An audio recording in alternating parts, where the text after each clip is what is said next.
Bonjour et bienvenue à cette vidéo qui va vous parler des paramètres de démotivation en grande école. Comme vous pouvez le savoir, beaucoup de personnes intègrent des grandes écoles parce qu'ils le méritent, parce que vous le méritez. Et à la fin ou en milieu de parcours, ils se rendent compte qu'il y a un problème quelque part. Il y a de la démotivation dans l'air, il y a un gros problème et on pense même parfois arrêter.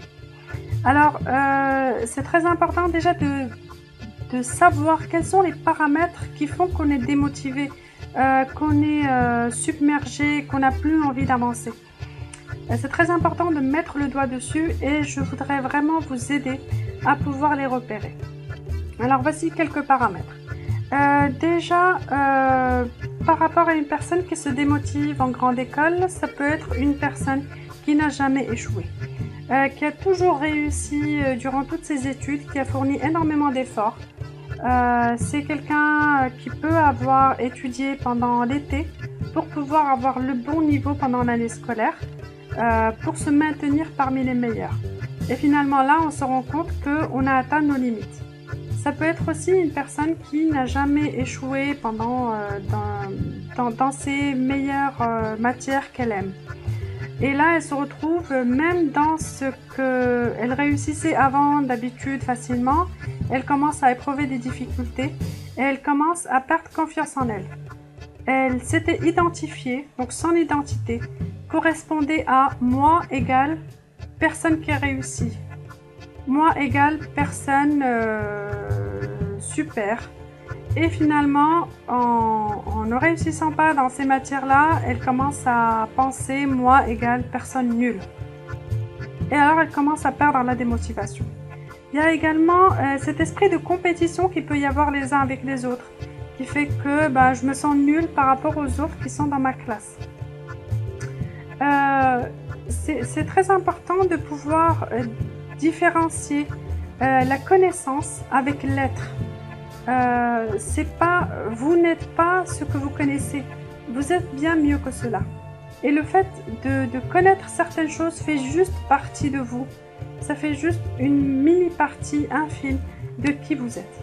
Différenciez au maximum que vous pouvez votre statut d'étudiant en grande école avec votre personnalité. Autre chose, c'est que parfois on peut se rendre compte en milieu de parcours qu'on étudie pour le mauvais objectif. Parfois, on étudie pour les autres, pour les parents, pour donner le diplôme aux parents, pour leur rendre cette fierté, pour leur rendre tout ce qu'ils ont fait pour nous. On étudie pour faire plaisir aux professeurs, pour montrer aux professeurs qu'on peut y arriver, pour montrer à nous-mêmes qu'on peut y arriver. On peut aussi réussir juste par plaisir de réussir, par plaisir de pouvoir relever des défis. Le défi d'avoir intégré une grande école et d'avoir réussi à avoir le diplôme de cette grande école. Alors, c'est très intéressant de pouvoir mettre le doigt sur les problèmes qu'on puisse avoir. Par exemple, on peut avoir un problème qu'on ne sent pas.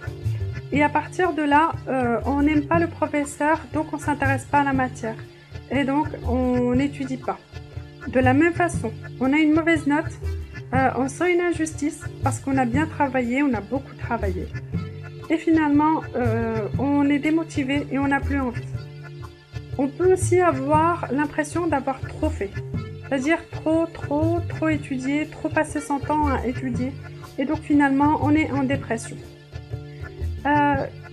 Sachez repérer vos soucis de démotivation, travaillez dessus. Pour cela, vous avez des coachs. Moi-même, je suis une coach, vous pouvez me consulter. Pour cela, pour pouvoir dépasser vos blocages, dépasser vos problèmes et aller de l'avant, continuer votre année scolaire.